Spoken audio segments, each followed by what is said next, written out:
शिंदे साहेब या दोघांमध्ये चर्चा होती. आम्ही कोण चर्चेला नव्हतो. आम्ही वेगळ्या ठिकाणी म्हणजे पण वरती आमच्या कोण किती मताने आला, कोण काय झालं, कशा प्रकारे काय मदत झाली त्याच्यावरती आमची चर्चा होती.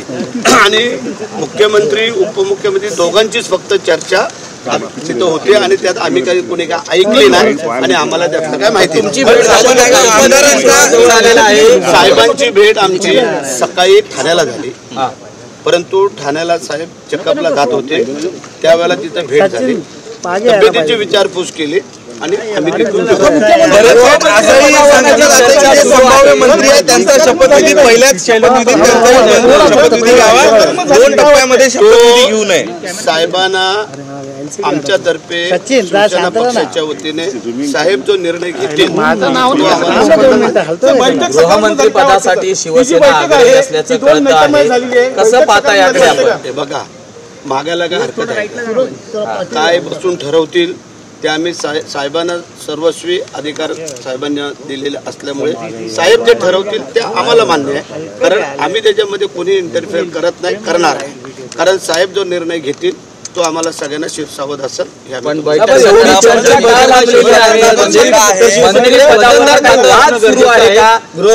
समज जनतेमध्ये झालेला आहे की नेमकी ही रसिकच का सुरू आहे एवढा वेळ? शिवसेनेच्या वतीने जे शिंदे साहेबांनी जे काय सर्वस्वी अधिकार दिलेले साहेब ठरवतील ते आम्ही जे काय 60 आमदार आहोत ते आम्हाला मान्य आहे. तुम्ही जो काय कुठून शोधून आणताय की काय वाद आहे किंवा काय, अजून कोणाची नावं डिक्लेअर नाही, खात्याचा काय प्रश्न नाही, तर त्याच्यामध्ये वाद होण्याचं कारण काय? पण मोठं पण दाखवत नाहीत असं पण चर्चा आहे. भाजप मोठं पण दाखवत नाही, गृहमंत्री पण नाही. ते आता साहेब आणि ते दोघं बसलेले होते. नंतर तुम्ही साहेबांना किंवा देवेंद्रजींना फोन करा आणि त्यांना ते विचारा, ते काय असेल ते खरं वस्तू सांगतील. पण तुमच्या आमदारांमध्ये अशी चर्चा आहे की बाबा एवढा उशीर जर आता शपथविधीला होत असेल तर सगळ्या जे आपले संभाव्य मंत्री आहे उद्या होणार मंत्रिमंडळातले त्यांचा एकत्र शपथविधी होण्यास काय हरकत आहे अशी चर्चा काय सगळ्यांना वाटतंय, सगळ्यांनाच वाटतंय. तिन्ही पक्षाच्या लोकांना हेच वाटतंय. त्याबद्दल काही कोणाचं दुमत असण्याचं कारण नाही आहे. परंतु काही स्ट्रॅटेजी जर त्यांची ठरलेली असेल तिघांची, ते ठरवतील, ते प्रत्येक जण आपापल्या पक्षामध्ये मान्य करतात. बरेच आमदार नाव आहे का यावेळी शपथविधीला? आपलं नाव आहे का? आपलं काय होणार अशी पण एक आपलं नाव आहे का या आमदारांची काय म्हणाल ते आता तुम्ही मुख्यमंत्री महोदयांना विचारलं तर फार बरं होईल असं मला वाटतंय. विचार तर प्रत्येकाला वाटतंय. आता 60च्या 60 आमदार आहोत, सगळ्यांनाच वाटत असेल की आम्हाला व्हावं, परंतु आपल्याकडे जे लिमिट आहे ते लिमिट तर पार करू शकत नाही आहे. आणि त्या लिमिट मध्ये जेवढे लोक बसवता येतील तेवढे साहेब बसवतात.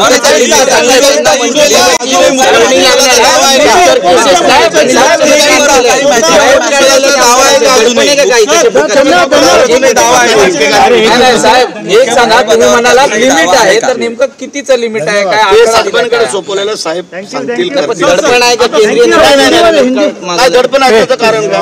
आपण सगळ्यांनी काम केले, एवढी मोठी सत्ता आलेली आहे सगळ्यांनी मिळून, त्यामुळे दडपण येण्याचं काय कारण नाही.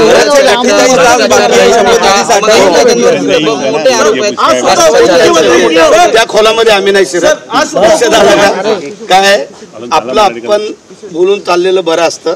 दुसरीकडे काय न बोलण्यापेक्षा आपण आपलं काम जे साहेबांनी चोख बजावलेलं आहे, चांगलं केलेलं आहे. आणि आतापर्यंत आपण सगळ्यांनी पाहिलं की काम करण्याची पद्धत आणि लोकांना भेटण्याची, लोकांना सामोरं जाण्याची, लोकांना मदत करण्याची, ह्या सगळ्या गोष्टी जर आज आपण पाहिल्यात तर संपूर्ण जनता सांगते की मुख्यमंत्री कसे होते, काय होते. हे काय कोणी वेगळं तुम्ही आम्ही सांगायला पाहिजे अशातला भाग नाही.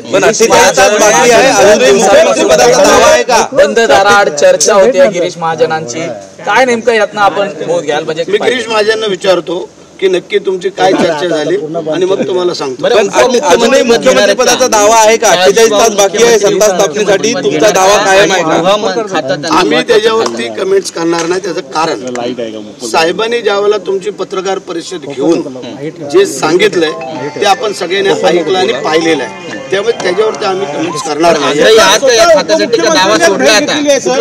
गृह खात्यावरचा साहेबांनी मागितलेला आहे आणि त्याच्यावरती आता स्वतः देवेंद्रजी आणि ते बसले होते. साहेबांना आम्ही उद्या विचारू किंवा नेमकं काय आहे, कसं काय आहे ते, आणि मग तुम्हाला कळवू. आता आम्ही त्याच्यावरती काय बोलू शकतो. खात्याचं 1/2 होणार काय? म्हणजे एक खातं पण 2 मंत्री, म्हणजे अर्ध इथे अर्ध तिथे. जसं PWD आहे. राज्यमंत्री पद आपल्याला मिळेल का? गृहमंत्री आम्ही आत्ताच काय तुम्हाला सांगत नाहीये. मलाच माहिती वस्तुस्थिती आहे, त्याला सामोरं जाणं आपलं गरजेचं आहे. ज्या लोकांनी या सरकारवरती, महायुतीवरती जो विश्वास दाखवलेला आहे, दिला जाणार नाही.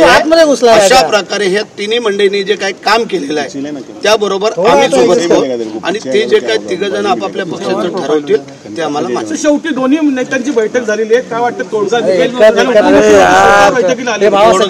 तोडगा निघण्यासाठी, कारण शिंदे साहेबांकडे जो बसतो तो तोडगाच निघतो.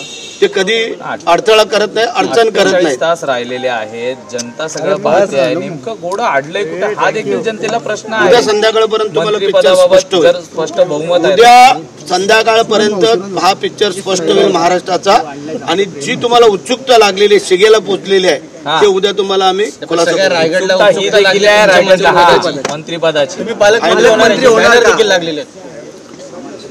जे लोकांच्या मनात आहे ते त्याने केलेलं आहे. आता आमच्या साहेबांच्या मनात येतील ते करतील, ते आम्ही शिकू. आणि तुमचा कोट पण बघायचं सगळ्यांना. तुमचा नको बोलू, कारण कोटावरनं तुम्ही वेगवेगळ्या त्याच्यावर कमेंट्स करताय, पण तुम्हाला आम्ही साधं सरळ उत्तर देत असतो नेहमी, आणि तुम्हाला सामोरं पण जातो. आम्ही आडेवडे कधी घेत नाही, घेणार पण नाही, परंतु कुठल्याही गोष्टीला सीमा असते.